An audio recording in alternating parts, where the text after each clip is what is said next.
All right, Matt Kelly, Matty Riser. We are the WrestleMats, and it is WrestleMania week, Matty.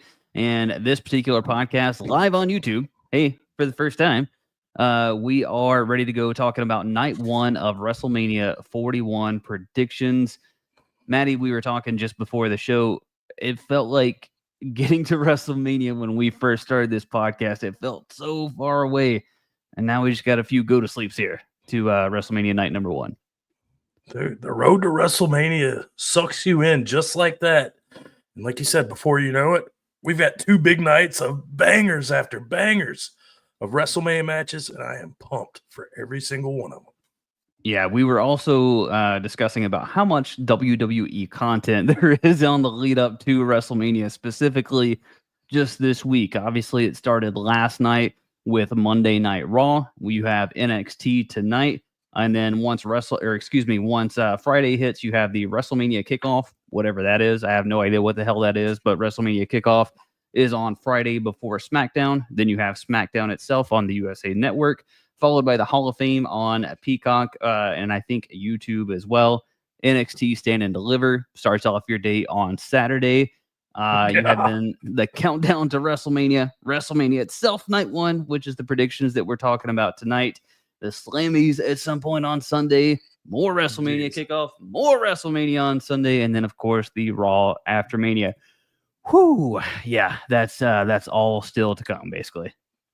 Dude, content for days between NXT, the Hall of Fame. This is what we soak up as wrestling fans. So just doesn't matter where you are in your journey, whether you're an old school fan, you get that with Earthquake and Typhoon. Whether you're a young guy wanting Obi Femi, it doesn't matter. We're getting it all over a 3-day period. Just like Jericho says, soak it in, man. What do you think about this change to the Hall of Fame? Not necessarily like the time and when it's starting and all that, but like the legacy inductions, which I'm still not quite clear on exactly what that means. They're inducting matches into the Hall of Fame now. I don't feel super one way or the other about it. I think it's unique in that they're going to get probably Brett and Austin involved. That's the match, right? This being inducted this year. Correct. So I think it's a good way to like keep having guys come back and just kind of further celebrate WrestleMania a little bit. Yeah, I think it's a good idea, like, because this is WrestleMania weekend, the Hall of Fame. Why not induct WrestleMania matches that stand to the test of time? If that's correct, it's only WrestleMania matches, I believe. I think so as well. I'm pretty sure that's the way I understand it anyway. But I mean, imagine like if every sport did this, how many big games there are, like Super Bowl matchups that everybody like that just stands still, whether it's Hogan slamming Andre or the Patriots going undefeated and losing to the Giants. I mean, there's so many big time moments that makes you a sports fan. I love it. Well, and from WWE's perspective, I think it's smart, right? That at some point you not necessarily are running out of talent, but maybe talent that isn't as prominent, you know what I mean, necessarily for the Hall of Fame. So it could also be a good way to get somebody into a Hall of Fame that maybe has a marquee match that maybe wouldn't necessarily be in the Hall of Fame otherwise as well. No, I think so. I think that's, like we said, we're getting Stone Cold back at WrestleMania, baby. That was one of the biggest Pandora's boxes. Are we getting the rattlesnake? Now we know he's got to at least be here Friday night. Gives you a little hint that he might be at WrestleMania.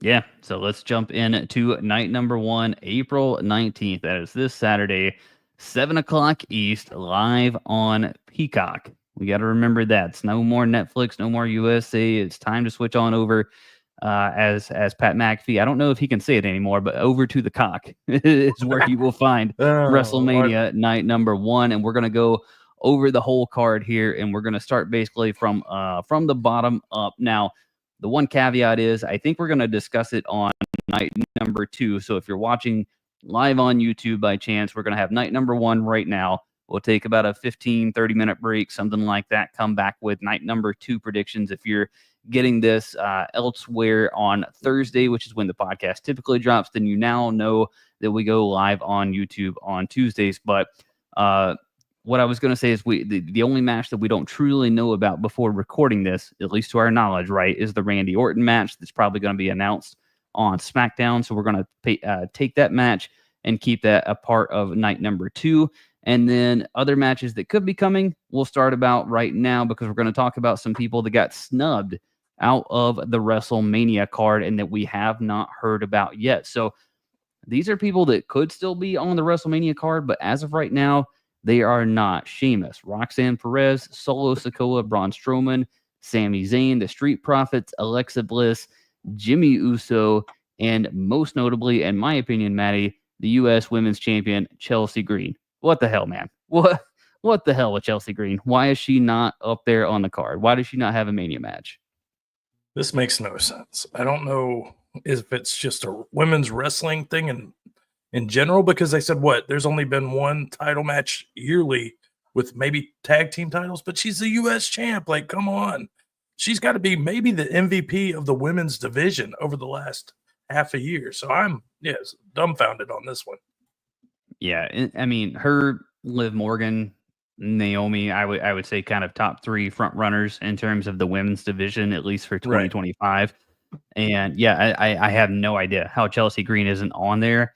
She's kind of been having some back and forth with Nick Aldis on over on X and over on social media platforms. So I'm hoping that Friday night that leads to something, and I hope it's more than her just hosting WrestleMania or there being some sort of U.S. title battle royal. Like, Chelsea really deserves some spotlight, I think. Right. Just what she does bell to bell even is kind of underlooked or undershadowed. Maybe because she's such a larger than life personality that just kind of takes over the TV when you watch her. But man, like, I'm looking at her, I'm looking at Alexa Bliss, what could have been. And it's just, I don't know. Yeah, with Bliss, I don't understand either. And I get that they were driving towards the Wyatt Six storyline, and maybe there's somebody there that is not cleared to wrestle. Supposedly that's been, Bo Dallas, but it just feels like there's so much more that could be done with that, or at least Alexa Bliss, especially considering the pop that she got coming out for the Royal Rumble. So don't know what's going on there, but who else in the little framework of this are you surprised it's not on the Mania card? I don't know if I'm surprised, but it's just kind of weird with Solo too, because he was one of these that WWE was going full bore on, just elevating Solo, pushing him down our throats. And then you just kind of saw Jacob Fatu just overcome him and become the guy. Yeah. So Solo is kind of a forgotten wrestler in this group of people. Yeah, I'm sorry, go ahead. I was just gonna say it's just weird that, like, how big the bloodline was a year ago. Yeah. And now just to see him fall off, and Jimmy, I don't know if it's storyline or what, but just how this kind of unraveled over time. Yeah, so Jimmy was actually going to be the next name out of my mouth, just because I think he will probably have some sort of role in the main event Jey Uso Gunther match that we're going to talk about. I think he'll have some sort of role, especially after what we saw with the attack from Gunther. But he's obviously, at least I wouldn't imagine at this point, going to have any sort of defined match. I'm a little bit surprised that the feud with Roxanne Perez and Bayley just seemed to fall off so quickly. And it seems like Roxanne is actually doing just honestly more work at this point, back down in NXT. Then she was on SmackDown here recently. So I don't know exactly what they want to do with Roxanne Perez right now. And then I got to talk about the Street Profits a little bit, man. You have them win the titles, and you have this whole kind of turmoil process that plays out on SmackDown over the last number of months between Motor City Machine Guns, Pretty Deadly, the Street Profits, DIY. You have all this going on, and it feels like you're kind of actually progressing and building these tag teams, and then they're just going to end up I think they're defending the titles on Friday Night SmackDown, right? Yeah, such a letdown. Yeah. Like, I don't know.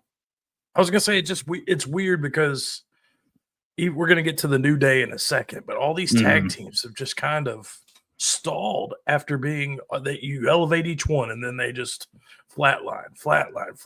So I don't know what's going on with the tag division. Yeah, tag division is a little bit curious right now, especially when it comes to the main event, the WrestleMania card specifically. But let's jump into the actual card, and we'll start at the bottom here, Maddie, or what is at least listed as the first match.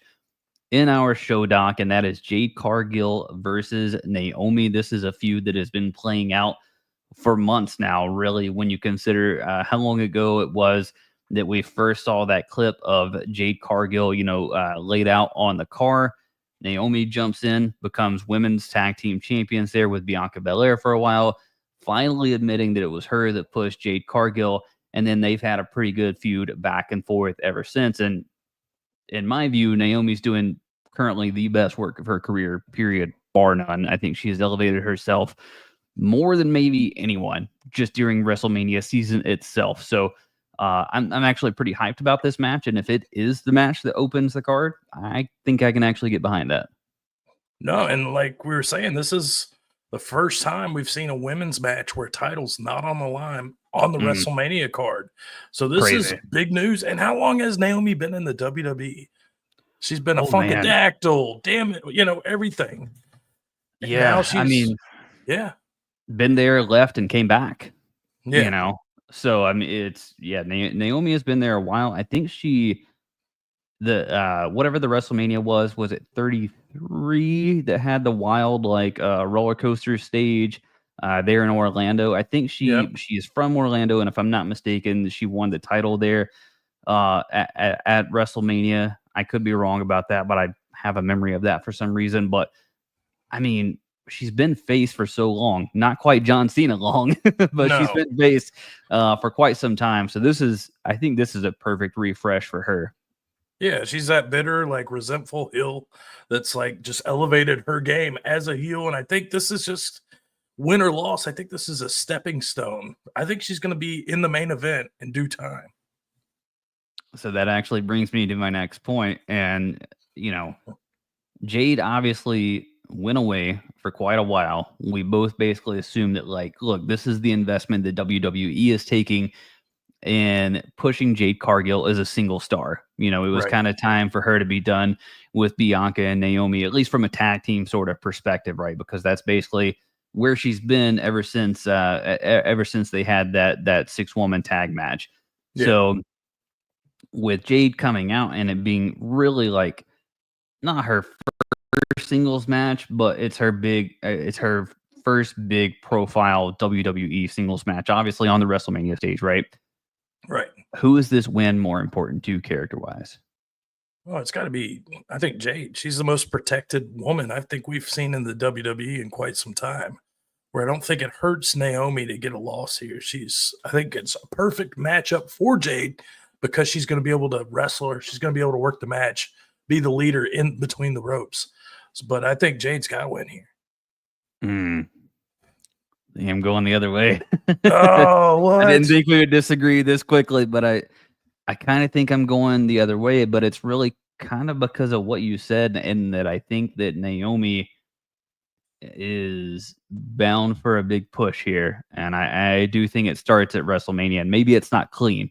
You know what I mean? Yeah. Maybe it's not a clean finish, and that's how you get around to protecting Jade Cargill from, having a big loss on the WrestleMania stage.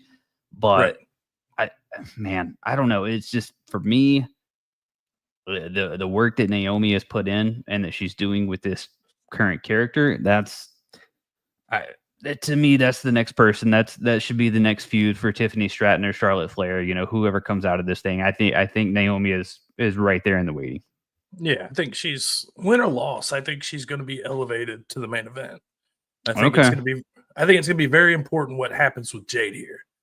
I know we're crossing paths with Bianca a little bit. I think this feud has to go that route at some point with the way Bianca has been acting, where Jade and her have to cross paths, or it's just kind of a wishy-washy. Well, and Jade's kind of crossing paths with Charlotte Flair. We've seen that a couple of times now. I think from one of the times that she was literally just walking around backstage, I think before she ever even made her debut, she had not a confrontation, but just a face-to-face sort of with Charlotte Flair. And then a couple of weeks ago, walked past her again on SmackDown, a little bit of foreshadowing. So it'll be interesting to see kind of what comes out of that with the Charlotte Flair match too. So match number 1 here, you're going Jade, yeah?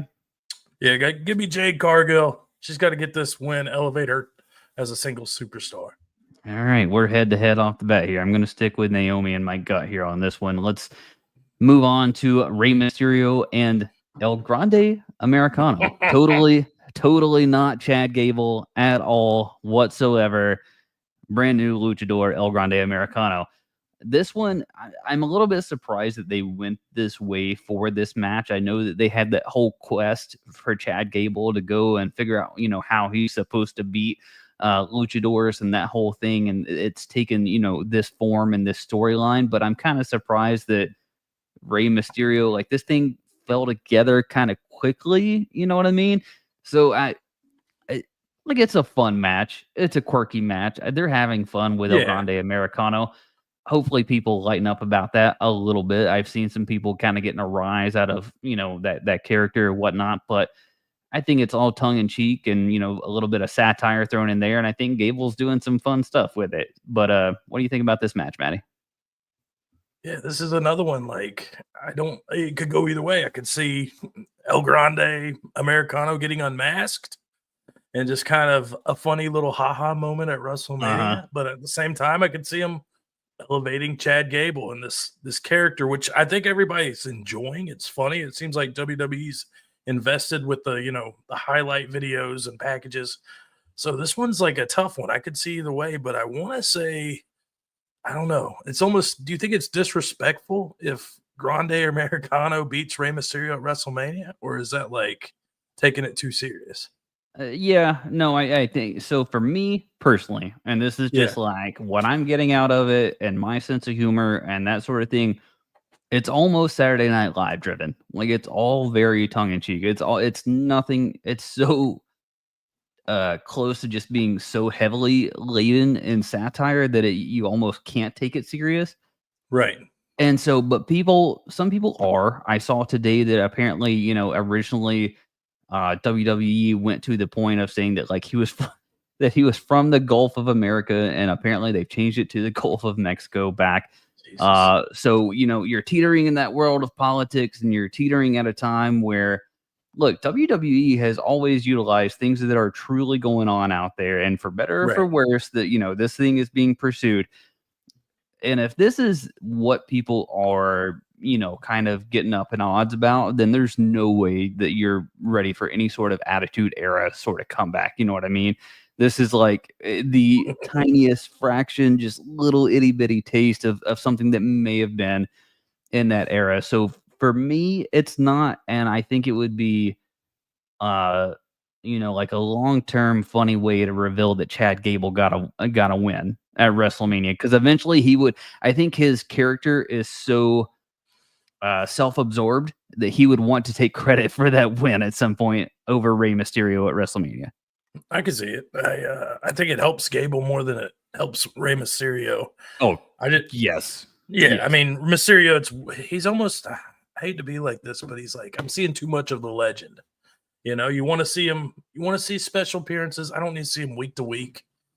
Maybe if we're getting somewhere with a feud with Dom or something. Didn't he just have a match on Raw? Every week, man, for the last he had one against Logan Paul. He had one last week. Oh, that's right. That's right. Yeah. I'm not getting anything from it. So it's just kind of weird that, I don't know. I could definitely see the haha moment where they unmask and it's Gable, but I think that could go either way. He could unmask after he beats Mysterio too. So yeah, I kind of like it, or even if they drag it out a little bit. I'm kind of curious where WWE is going to go just in terms of kind of the feedback that they're getting on the character and whatnot. So curious if that plays out specifically at WrestleMania. So who you got on this match, Matty? Let's go Gable. Yeah, I'm right there with you. El Grande Americano over the WWE Hall of Famer Rey Mysterio. We'll move on into the WWE United States Championship match with L.A. Knight. Yeah. Against Jacob Fatu. My God, Matty, let's talk about this for a second. Let's talk about this match specifically. So here I am enjoying my sweet ass time on vacation, and I look down at my phone at some point, and you said, holy shit, it's happening, with a picture of Jacob Fatu against LA Knight, or maybe it was a tweet or something. And I was like, no freaking way, man. This is a match that you talked about as your kind of not dream match, but like a match that wasn't on the card weeks ago that you wanted to see. And this thing came to fruition. You're getting that match. We're all getting this match now, man. How hype are you for this one? Dude, and it was so muddied, like with Braun Strowman and Yeah. Solo. And it was like we really thought we were gonna get Jacob Fatu and Solo. Yeah. Versus I was certain of it. Yeah, it was gonna be so ugly and gross. And now I think this is gonna be one of those matches that they could both tell a really good story in the ring. A lot of people don't understand how experienced, whether it's Jacob Fatu and MLW or LA Knight and TNA, both these guys have been around the block, been world champs in other divisions. I think these guys have a chance to tear the house down come night one of WrestleMania. Look at Jacob Fatu in that graphic, man. Like, my God. Just a stud. This man is on a warpath. I'm very excited for this match. I don't know where it's going to fall on the card, and it's one of those that I actually don't think it matters. I truly don't think it matters where it falls on the card, because I think they have a chance to just entertain and captivate, because obviously LA Knight still very, very over with the crowd, and we've talked about it for weeks now that it feels like Jacob Fatu just can do absolutely no wrong. So the question is it too early for Jacob Fatu? Does Jacob Fatu need it? I don't think it's a question of how good the match is going to be. I think it's just a question of, like, do you keep it on LA Knight? Do you go ahead and give Jacob Fatu that push? And if so, then what does it actually mean for LA Knight? Is he hanging around that realm, or is he meant for bigger things? I think that's biggest cat of these mid-card matches. You kind of feel the same thing, whether it's the US title or the IC title. Where do these guys go that are champ? LA Knight, obviously, I have him maybe higher than some. Obviously, the crowd loves him. I think he's that upper mid-card. I think he's above the mid-card. Doesn't necessarily have to be to Roman Reigns, but he's a great challenger for some of these matches with Seth Rollins, with Drew McIntyre we saw. I think LA Knight's ready for that next step to be elevated. And I think Jacob Fatu has a long run as US champ. How dominant could that be, storyline wise, and just for him to kind of elevate himself as well? Dude, give Jacob Fatu the US Open challenge. Oh my God. Oh my God. Every week, Jacob Fatu, awesome. Sign me up. And just for that thought alone, I could be completely wrong. For that reason alone, give me Jacob Fatu in this match. Yeah, you got to. I mean, only thing that could change the outcome, I think it's Fatu's a shoe-in unless there's Solo botched interference, which you could see cost. Maybe they build that, but I think this is for Solo's first WrestleMania. This is a big-time moment for him, like you said, to establish himself. Everybody already knows it, but this just kind of legitimizes it to see it at the biggest showcase of them all, WrestleMania. Yeah, and then you got Backlash around the corner. I think they announced it's like May 10th, May 11th, somewhere in that neighborhood. So we're, for as much as WrestleMania is this weekend, we're only like another 3 weekends out from Backlash. And so that's crazy. This is an easy match, that if Fatu wins, you could run it back with LA Knight over the next few weeks. And then you could move Jacob Fatu along from there. Yeah. The world, are you going with Fatu as well? Yeah, you got to. Okay, cool. So we are aligned there. The World Tag Team Championship is on the line with the War Raiders taking on the New Day, Kofi Kingston. Why am I blanking? Xavier Woods, my God. Just blanking right off the bat there. Yeah, what's up? I was just saying the New Day sucks. Oh, yes. Yeah. But this match, Maddie, I don't mind the match. Obviously, I think pretty much all of the titles should be on the line on your biggest show of the year. I think that only makes sense.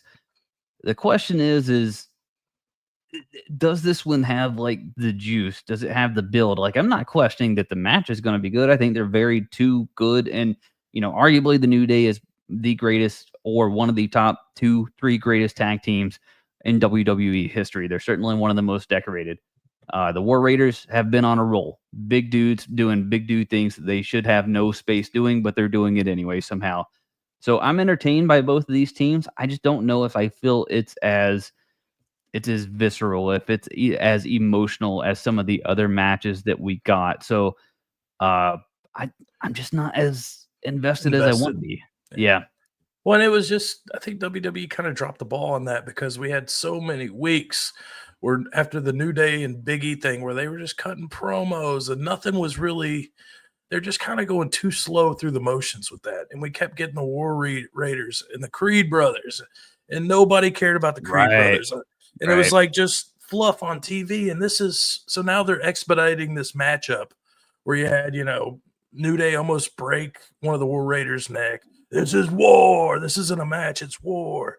So like we could have done this, like started telling this story like a month and a half ago. Yeah, that's the part. That's the thing is that it just didn't have enough story told before it. I would have rather, I think, had the Street Profits in this particular position than I would, these two particular tag teams. And I know that sounds like I'm choosing one over the other, but I'm just saying one has a match on the WrestleMania card, the other one doesn't. I think they should both technically be on there, but if we're saying one or the other, I'm just personally invested a lot more in the Street Profits right now. So with this particular match, I'm not gonna, put a bunch into it just because WWE also didn't put a bunch into it, but I think they have sunk their teeth into the New Day and reinvesting in these characters. And I think they got to come out on top here. Yeah, and I think you hit that pretty. Like the Street Profits should have got this spot. You could have had a segment with New Day on WrestleMania, and it would have been just as powerful. And the Street Profits, they're probably a big loser off of this, like WrestleMania week, where they should have definitely, you make them tag champs, you elevate them, and then it's kind of like a squashed opportunity here. But do we finally get some Big E interference or something to maybe, round out the story between them and New Day? Maybe that's the only way I could see maybe the New Day losing. But yeah, you've got to put the straps on one of the greatest tag teams ever in WWE history. Yeah, especially since they haven't been a heel tag team since they first really debuted. I know once they debuted, people didn't really like them as much. But then certainly Woods and Kingston haven't been a heel duo except for now. So I think if you've made all of this investment into this rebrand, this team, I think it's time for them to go ahead and earn another title run here. The WWE Women's Championship, Tiffany Stratton, Charlotte Flair. Maddie. I picked the wrong week to maybe go on vacation for this one. This one got spicy on TV. Little bit spicy for some some people's appetite. I will say this started bringing in some real life things from Charlotte Flair's personal life, from Tiffany Stratton's personal life. Stories out there saying maybe it was planned, maybe it wasn't planned. A lot of the thoughts seem to be more so on the it wasn't planned side. You saw kind of how Charlotte reacted. And then on SmackDown here most recently, you just got the brawl. You didn't get them back on the mic again. So I think that was maybe a little bit calculated to keep these two off the mic up until WrestleMania. But what have you thought about this story? What have you thought about that interaction? You okay with it? Do you think it should have just not been on TV? I'm here for it. It's tough too, because you're like, oh, Charlotte's a vet. Is she poking the bear in Tiffany, kind of being unprofessional? But she's also one of the greatest heels of all time, in my opinion. So you take Charlotte Flair when she's doing dirtiest, like her dad, the dirtiest player in the game. I'm digging it. And now I just hope that Tiffany is prepared for it. And I hope this, because a lot of people said they've went off course. There's been a lot of drama behind the scenes. Right. If Charlotte's being, a professional vet, what's that do in the locker room, morale, blah, blah, blah. I think this is one of those gambles, 50-50. This could be a great match, or, life imitates art, and this could just be turned into a shit show. So I'm really intrigued by this match. I think they need a good match. I take that back. I think they need a great match.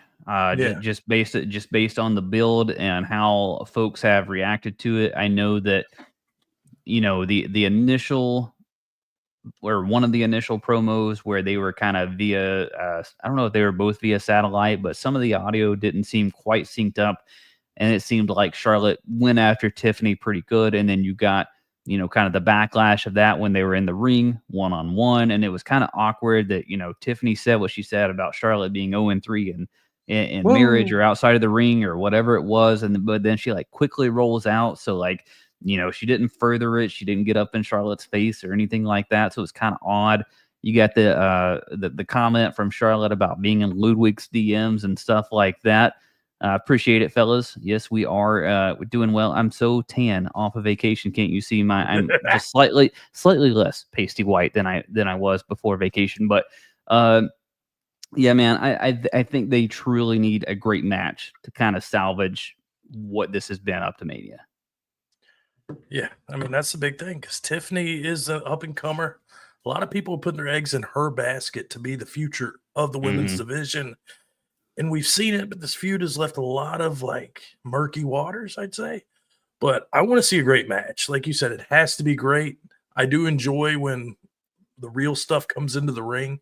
It's just how do you handle it? We've seen The Rock and Cena be able to do that, blur the lines, and put on a great match. Now it's their turn to show that they're pros, and this is what it's all about. Yeah, now Rock and Cena are literally working together. You got Punk and Triple H working together behind the scenes now. So when you can set aside those differences, you can tend to make magic out of that. So last question before we try to predict this match here, Maddie. Do you think, obviously hindsight 2020, do you think it was the right time to turn Tiffany Stratton as a babyface? Are you buying Tiffy as a babyface right now? This is tough, man, because of the feud we're engulfed in. Right. Tough. So you can't, the crowd wasn't going to buy Charlotte as a babyface. She immediately got booed. So you would have to assume that Charlotte, like if Tiffy was still the heel, you would have to have somebody other than Charlotte because the crowd's not buying Charlotte as a face anymore. So that's just, she's got it. I don't know. It's a to be determined. I don't know how this projects her moving forward. If she wins, if she loses, like she's obviously a face, but I don't know. Maybe this is kind of the Roman Reigns effect. We had 5-10 years ago where she just wasn't ready. It's hard to tell when you got Charlotte Flair, who's she's getting booed, but I mean, damn, she is so good. Yeah. So with that said, Tiffany retaining, Charlotte winning number 15. Was it number 15, right? Would it be for Charlotte? I think so. 14, wow, 15? That's crazy. If it is, I've got to go Charlotte here. I think it's good to have the heel on top, and she's on that level. I think she needs the belt more than Tiffy needs to retain as a face. I am torn. This is one of the hardest matches for me to try to figure out, but I am going to split the difference here with you one more time. I think it's going to be Tiffy.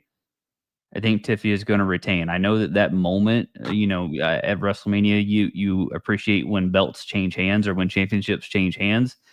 And this would be one, but I just wonder if what they're reading with the crowd and how they're reacting to Charlotte. Obviously, Charlotte's just going to lean into it, right? She's just going to go full heel. She has no other real choice in front of the crowd right now. So, man. Yep, I'm gonna stick with Tiffy. I'm gonna stick with Tiffy unless I see something weird on Friday Night SmackDown. I think that would have made us where we've called every match a title change other than Tiffy Charlotte here. So that would be interesting. One way or the other. Oh, you're right. Yeah, you're right. The other two matches we had said are changing hands. Yeah. A lot. This one's like I said, probably the most interesting match of night one to me, just to see how this kind of plays out. Agreed. World Heavyweight Championship match, Gunther, Jey Uso. Yeah, buddy, we finally got there on this feud. It took forever to get there on this feud, but I'm invested in this thing now. And this has been the best Gunther that we've seen over the last 4 weeks, whatever it's been. And it's most certainly been the best main event Jey Uso that we have seen over the last 3 or 4 weeks. And now this thing feels like a WrestleMania feud. This thing got personal. They're both out there cutting their best promos. It got violent. It's got the whole 9 yards for me on this feud. So I'm all in on this thing. I do think, even though I'm all in on it, it does feel like the most clear-cut outcome of the night for me personally. I don't know if you have a different view on that, but I'm at least hyped for the match no matter what. Oh man, it's crazy how it just kind of all changes over. We go the Royal Rumble, we go Jay, we're kind of invested in Jay, but then we're like, oh, where is this leading to? And then the beatdown with Jimmy, and oh my god, just everybody says when Jay Uso's emotionally invested, that's when you're getting the best Jay Uso, and I can't agree more. This could be maybe the best match of the night as well, in my opinion. Night one, this one has all the theatrics, all the drama built around it, and I think Gunther might be the best wrestler in WWE, at least on the brand on Raw, other than Seth Rollins, in my opinion, right now. You'll have no disagreements out of me there. So I think Jay has a good dance partner here in Gunther, Right. and I really truly believe that he is going to find a way to step it up specifically for this match, and I think they're going to have a much better match than what people are anticipating. So, with that said, that one feud or that one promo, whatever it ended up being, where Gunther beat down Jimmy Uso and then zip tied Jay, to the ring, that whole thing saved this feud. But I mean that. we were wondering if we were going to get there at all, if we were going to care about it, like if it was going to feel like War Raiders and New Day a little bit, right? With just way more time, and that thing absolutely saved it. So they've been on fire ever since. But I do think I want to say it's obvious. I've heard people make the argument for Gunther, but I can't fathom, man. I can't fathom that he beats Jey Uso for a fourth time. You heard it. You heard him say it on Monday Night Raw. You're going to be 0-4. I just cannot fathom that they don't put the strap on Jay here. Yeah, where does Jay go if he loses this match? That's the problem I have with it. Yeah, there's the trajectory, what they've done with Jey Uso really since last year at Backlash?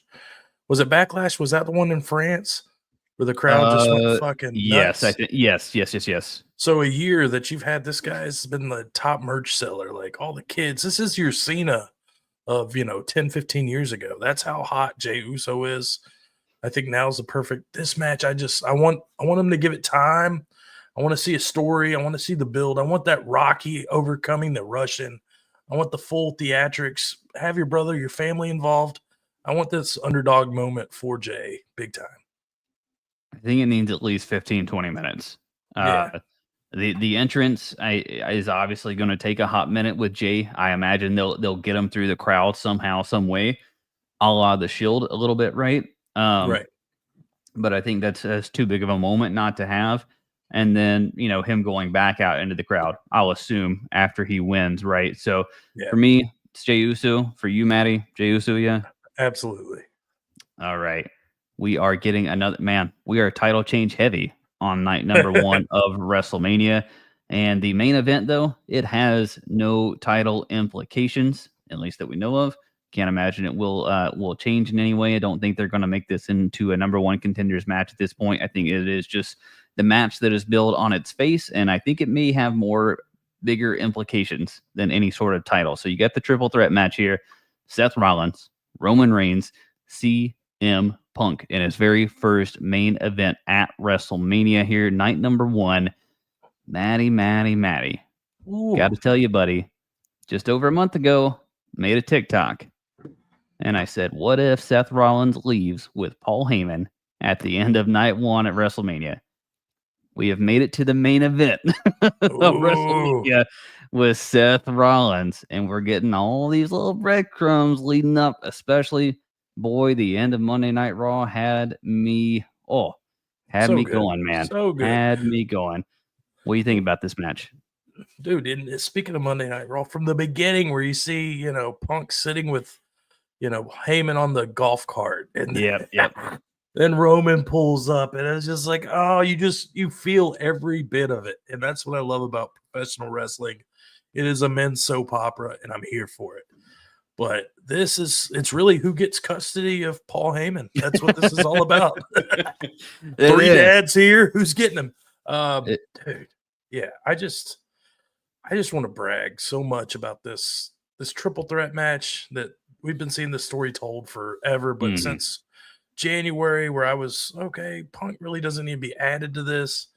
And now you see how all their paths have kind of intertwined and how you get Heyman involved with Punk and then Roman and just how good Seth Rollins is. He's really been the MVP of this feud, just tying everything together week after week.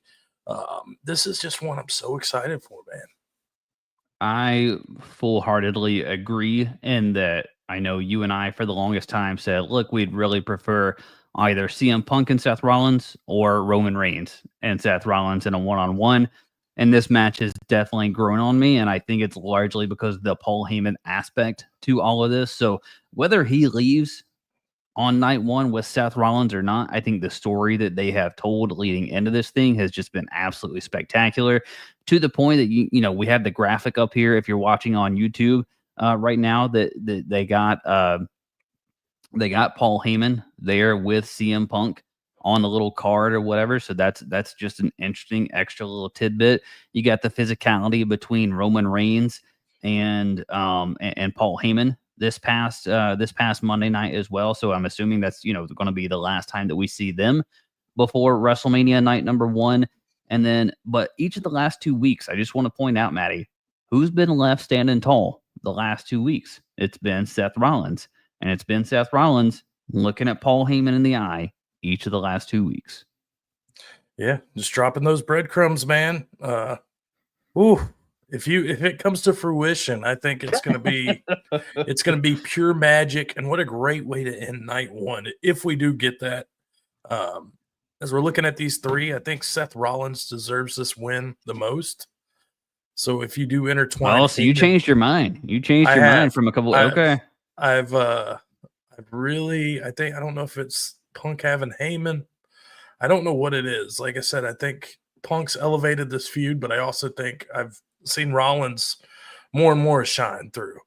So to me, I want to say maybe I'm just drinking the Kool-Aid of everything he's cutting with these promos where he's talking about he's a lasting effect. We've been here the whole time. So we're maybe he's just turning me in more to a disciple of the Rollins.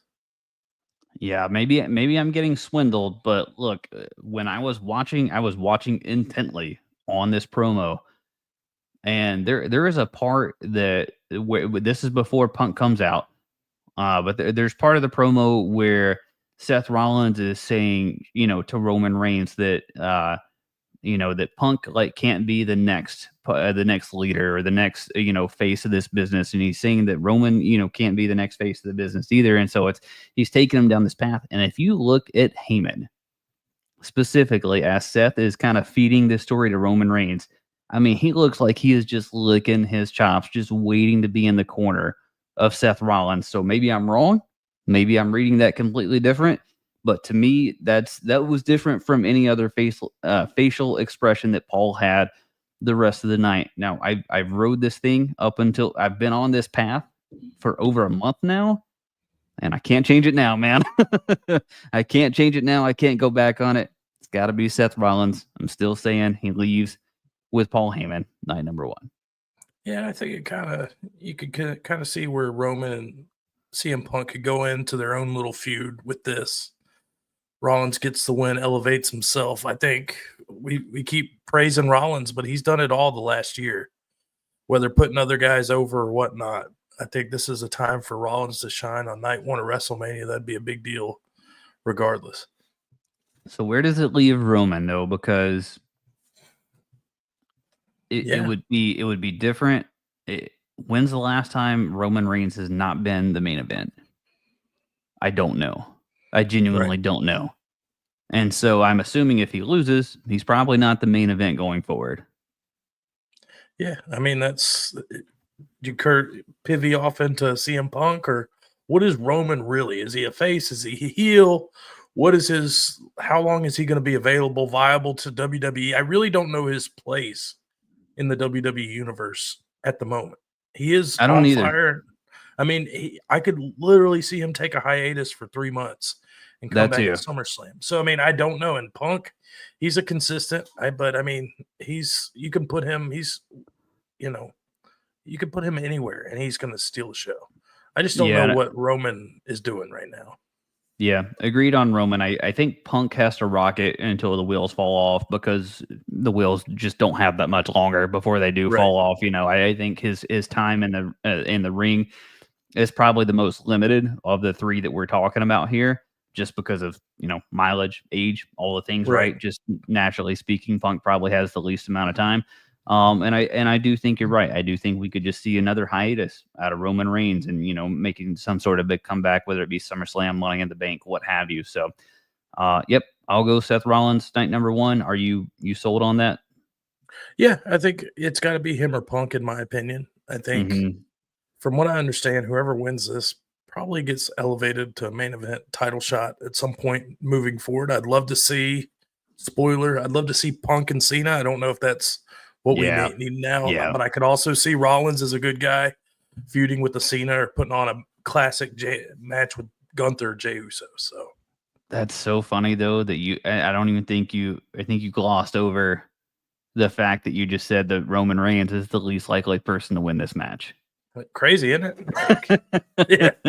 Yeah, Most that's insane. winningest wrestler of all time. And now But I agree. I think that there is a the mighty possibility. have fallen. I will leave room for doubt and in the possibility that that Paul finds his way back to Punk, and they go on some sort of legendary sort of run here, the quest to get him a title and back on top of WWE. I will gladly leave room to be wrong about that, and that's maybe the direction they go. But otherwise, I think it's Seth Rollins, and I do think Roman Reigns is just the odd man out here, which is crazy, crazy, crazy. All right, if you're watching us on YouTube, that is going to end night number one predictions. It doesn't matter if you're on YouTube or not. Either way, this is ending night number one predictions of WWE WrestleMania. But if you are watching on YouTube, feel free to come back and join us in probably 15, 20, 30 minutes, something like that, give or take. We're just going to catch our breath, collect our thoughts, grab another coffee, some water, that sort of thing. So hope you'll join us back for it night number two. But if not, on Thursday, of course, the podcast always drops on whatever platform you're listening on, Spotify, Apple, all that good stuff. Give us a follow, give us a listen at WrestleMats. We'll see you soon for night number two.